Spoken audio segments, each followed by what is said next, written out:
વડોદરા મહાનગરપાલિકા ward number 1ની નવી બનેલ નવી કચેરી ખાતે બીબીએન ન્યૂઝની ટીમ અચાનક મુલાકાતે. વડોદરા શહેરના ચેરમેન શ્રી દ્વારા સભામાં બફાટ કરવામાં આવી હતી કે તમામ વોર્ડ કચેરી ખાતે વોર્ડ કચેરીના અધિકારીઓ 8 વાગ્યાથી પોતાની હાજરી પર હાજર જોવા મળતા હોય છે, જેની સામે આજે બીબીએનની ટીમે 9:30 કલાકે વોર્ડ નંબર 1 નવીન બનેલી કચેરીની મુલાકાત લેતા ત્યાં એક પણ જવાબદાર અધિકારી હાજર જોવા મળ્યો ન હતો. વોર્ડ ઓફિસર હોય કે અન્ય કર્મચારીઓ હોય, એક પણ અધિકારી નોકરીના 1.5 કલાક થવા છતાં પણ સ્થળ ઉપર હાજર જોવા મળ્યા ન હતા, જેથી સ્થાનિક કાઉન્સિલર પુષ્પાબેન સાથે સીધી વાતચીત કરવામાં આવી. પુષ્પાબેને ખૂબ જ ગંભીર પ્રતિક્રિયા આપી હતી કે વિસ્તારના જે કામો છે તે કામો થતા જ નથી, અધિકારીઓ મળતા નથી. 15 દિવસ સુધી જાણ કરવા છતાં પણ અધિકારીઓ કામ કરતા નથી. સાંભળીએ શું કીધું પુષ્પાબેને. શું કહેશો બેન? જે રીતે ચેરમેન સાહેબે કીધું સભામાં કે ભાઈ અમારા કર્મચારીઓ 8 વાગે આવે, પણ અત્યારે બીબીએનની ટીમ પહોંચી, એક પણ કર્મચારી હાજર હતો રહી ગયા.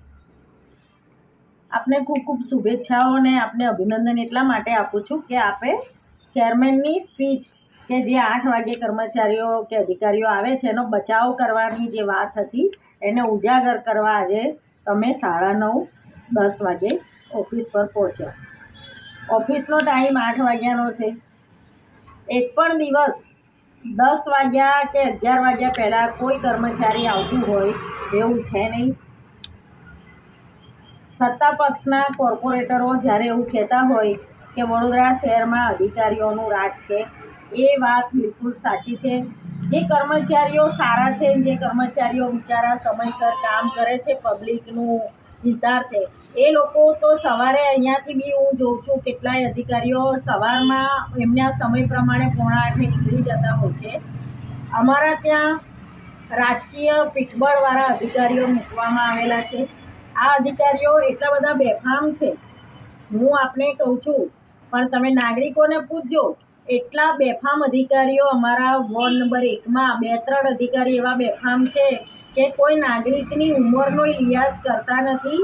અને જો નાગરિક કોઈ કામ માટે જાય તો એમને હળધૂત કરીને એ લોકો વર્તન એવું કરે છે કે જેનાથી નાગરિકો અમને ફરિયાદ કરે છે કે બેન આ કેવા અધિકારી છે, અમે કોઈ કામ માટે જઈએ તો આ રીતે આ લોકો વર્તન કરે છે. ગઈકાલની જ હું વાત કરું, ગઈકાલે દીપક સોસાયટીમાંથી એક રુચિ પરીખ કરીને આવ્યા હતા અહીંયા. પેલા ભાઈએ મને ઓફિસમાં કોઈ હતું જ નહીં, 10:30 કોઈ કહેતા કોઈ ઓફિસમાં હતું નહીં. પેલા ભાઈએ મને ફોન કર્યો કે બેન આ ઓફિસમાં કોઈ છે નહીં. એની વચ્ચે એક બેનનો અવાજ આવે છે કે ભાઈ કોને ફોન કરો છો, કેમ અહીંયા મગજમારી કરો છો? એટલે એ કેટલા મોટા અવાજે બોલ્યા અને મેં ભાઈને કીધું કે આપો તો એ કોણ બેન છે? તો એ બેને મને કહે કે તો મારો અવાજ જ એવો મોટો છે.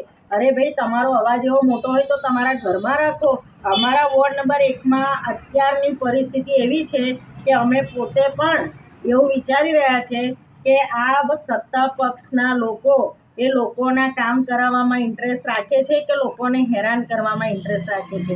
જે લોકો પગાર લે છે કોર્પોરેશનનો, જેણે નાગરિકોનું કામ કરવાનું છે, એ જો વહેલા ના આવે તો પછી નાગરિકોના કામો ક્યાંથી થાય? આજે તમને હું કહું કે તરુણનગરમાં ગલીએ ગલીએ ગટરો ઉભરાતી હતી. 15-20 દિવસને એનો નિવેડો આવ્યો. આનંદ વિલાસ સોસાયટીની અંદર મેં અઠવાડિયાથી કીધું છે, મોબાઈલ નંબર આપી દીધા છે, છતાં આનંદ વિલાસ સોસાયટીમાંથી હમણાં જ મહેશ પટેલનો ફોન આવ્યો કે બેન એક પણ માણસ આવ્યા નથી, સોમવારે આવીને જતા રહ્યા, આજે શુક્રવાર થયો. એવી જ રીતે સારથીમાં બહાર રોડ પર મેં નંબર આપેલા છે કે બહાર રોડ પર ગટર ઉભરાય છે, સારથી ટેર્નામેન્ટમાં ગટરો ઉભરાય છે, તેમ છતાં આજે 3જો દિવસ છે. હમણાં મને નલિનભાઈનો ફોન આવે છે, પણ આ કર્મચારીઓ જતા નથી. એનું કારણ શું છે કે એમને ઉપરથી એવું પીઠબળ છે કે તમે કામ કરો તોય ના કરો તોય પબ્લિક ભલે હેરાન થતી, અમે તમને સાચવીશું. વોર્ડ ઓફિસર કોણ છે એ વિસ્તારમાં ખબર જ નથી. વોર્ડ ઓફિસરને તો 500 વાર કીધું કે આ ફોર્ચ્યુન ગેટવેના દબાણો દૂર કરો. આ સોનિયાનગરની સામે શ્યામ રેસિડેન્સીવાળા હેરાન થઈ ગયા, એ દબાણો દૂર કરો. આ નિમડોંગ ચોકડીના આખો પટ્ટો તમે જુઓ, 1.5 વર્ષ પહેલાં દબાણો ટાઉન પ્લાનિંગ અધિકારીને બોલાવીને દૂર કર્યા હતા, એ એવું ને એવું થઈ ગયું છે. આ છાણીની વાત કરીએ તો છાણીમાં અમે એમને કચરાના સ્પોટ કીધા છે કે આટલા કચરાના સ્પોટ છે. લોકો સીતારામ સુપર માર્કેટની પાછળ હોય કે શ્રીજી પાર્ક સોસાયટીની સામે હોય કે છાણી ગામના તળાવ પાસે હોય, કામ એક પણ થતું નથી. એક જ શબ્દ બોલે છે, હા જોઈ લઉં છું. અને અધિકારીઓ, જો તમે અત્યારે ગયા, તમે જોયું કે કોઈ પણ અધિકારી ઓફિસમાં હતા નહીં. એ પહેલાં તમે જ કહો છો કે કોઈ અધિકારીની ગાડી આવીને ગઈ. સુરેશ સુવેર અમારા વોર્ડમાં આમ તો ના આવે, પણ આપ કહો છો કે એ આવીને ગયા. પણ તમને હું કહું કે એક બહાનું છે અધિકારીઓ પાસે કે હું સાઈડ પર હતો. હવે કઈ સાઈડ ઉપર હતો, ઘરની સાઈડમાં હતા કે પબ્લિકના કામની સાઈડમાં હતા, એ તો એ પોતે જ જાણે છે.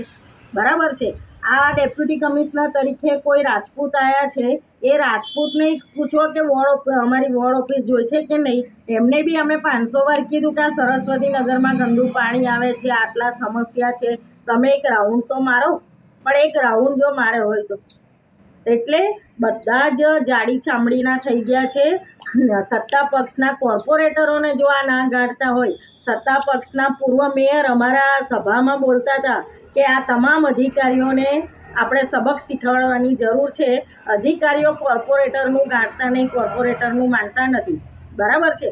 ત્યારે જ્યારે સત્તા પક્ષના કાઉન્સિલરો ચૂંટાયેલા સમગ્ર સભામાં જ્યારે રજૂઆત કરતા હોય તો કેટલી ગંભીર બાબત હોય. અમને તો જ્યારે વિપક્ષના કોર્પોરેટર છે તો વિરોધ કરે, પણ સત્તામાં બેઠેલા લોકો, વિપક્ષના કોર્પોરેટર પ્રજાહિતમાં બોલે, સાચું બોલે અને વિરોધ કરે. પણ સત્તા પર બેઠેલા કોર્પોરેટરો જ્યારે સમગ્ર સભામાં આવું કહેતા હોય તો આ વડોદરા શહેરને કઈ દિશામાં આ લોકો લઈ જવા માંગે છે એ જ આપણે વિચારવું રહ્યું. એટલે સુનતા બી દીવાના ને કરતા બી દીવાના એવી આ વડોદરા શહેરની હાલત કરી છે આ લોકોએ.